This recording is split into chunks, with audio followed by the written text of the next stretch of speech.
नमस्कार मो सस्मिता स्वागत करुच्ची भक्ति ओडिशार स्वतंत्र कार्यक्रम दिव्य कथा को।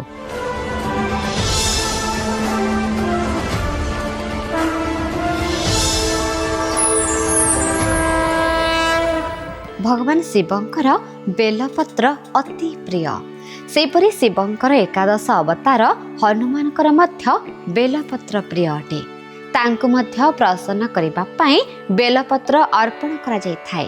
शास्त्र अनुसार लक्ष्मी को कृपा लाभ करिबा पाई और धन वृद्धि करिबा पाई बेलपत्र अर्पण होई थाए। शिव पुराण अनुसार सोमवार दिन शिवालय रे बेलपत्र अर्पण कले भाग्य चमकी थाए।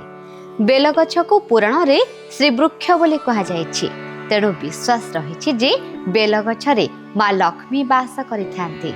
तेणु सोमवार संक्रांति चतुर्दशी दिन जे बेलगछ को पूजा करि थाए ता उपरे भगवान शिवंकर सहित माँ लक्ष्मी को कृपा रही थाए। वास्तुशास्त्र रे मध्य कहा जायछि जे जेउ घरे बेलगछ थाए सेठारे कौनसी वास्तु दोष रहे नाही, घरर समृद्धि होई थाए। संक्रांति और कृष्ण चतुर्दशी दिन जो भक्त बेलगछ निकटरे ठिया हुई घी और मिष्टान दान करे तार कौनसी आर्थिक समस्या रही न थाए।